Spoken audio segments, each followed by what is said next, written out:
শ্রীমদ্ ভগবদ গীতা অষ্টাদশ অধ্যায় মুখ্য যোগ শ্লোক 40 থেকে 49। শ্লোক 40। ন তদস্তি পৃথিব্যাং বা দিবি দেবেষু বা পুনঃ সত্যং প্রকৃতির্জৈর্মুক্তঃ যদেভি শক্তিভির্গুণৈ। আবার এই পৃথিবীতে অথবা স্বর্গে বা দেবগণের মধ্যেও সেইরূপ কোনো প্রাণী বা বস্তু নাই যাহা প্রকৃতিজাত এই 3 গুণ হইতে মুক্ত আছে। শ্লোক 41।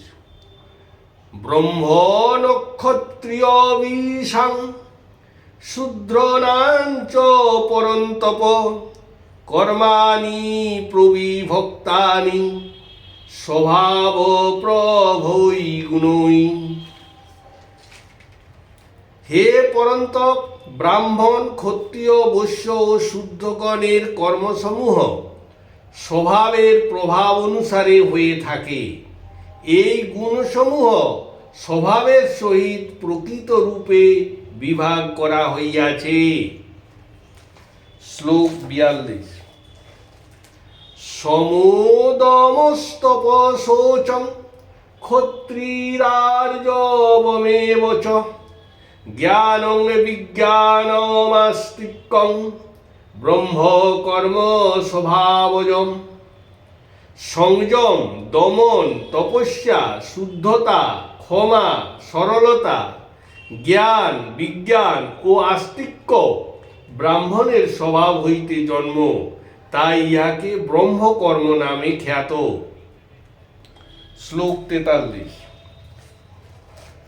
সূর্যং তেজোধিতির্দাক্ষং যুদ্ধে চাপ্যোপালয়নম দানমীশ্বর ভাবশ্চ ক্ষত্র কর্ম স্বভাবজম।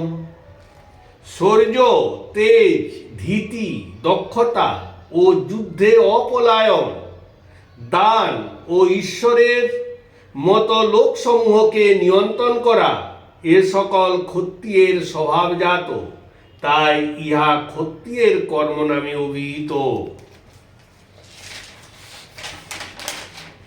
শ্লোক 44।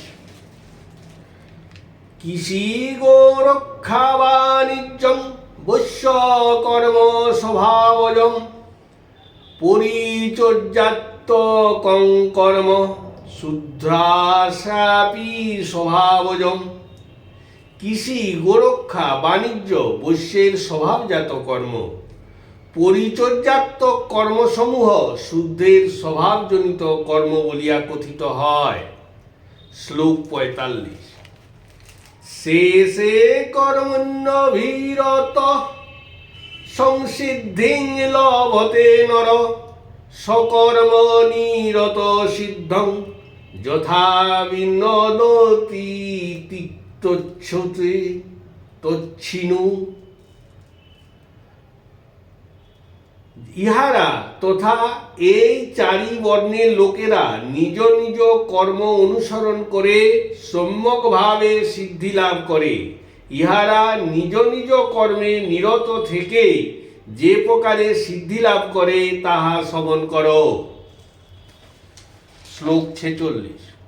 যত প্রবৃত্তির ভূতানাং যেন সর্বমিদং ততম সর্বকর্মণা তমভ্যর্চ সিদ্ধিং বিনোদতি মানব।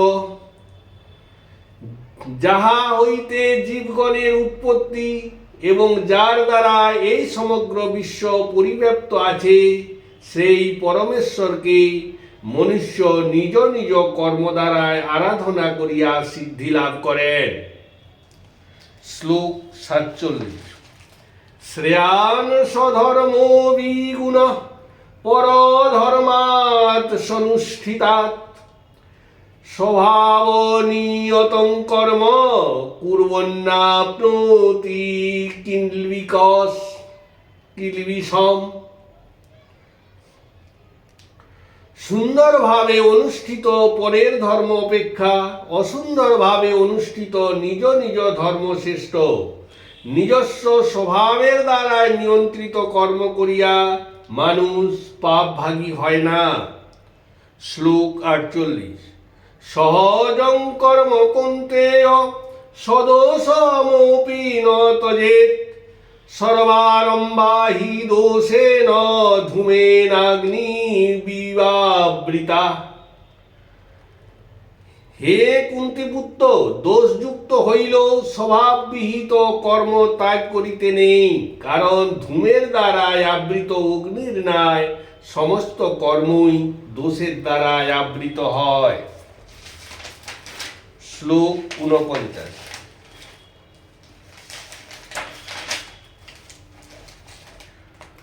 অশক্ত বুদ্ধি সর্বত্র জিতাত্মা বিগত স্পৃহা নৈষ্কর্ম সিদ্ধিং পরমং সন্ন্যাসেরাধিগচ্ছতি। সর্বত্র অনাসক্ত বুদ্ধি, বশীভূত চিত্ত ও নিষ্কাম ব্যক্তি কর্মফলের পরিত্যাগ দ্বারায় নৈষ্কর্ম স্বরূপ পরম সিদ্ধি লাভ করেন। শ্লোক 40 থেকে 49 সমাপ্ত।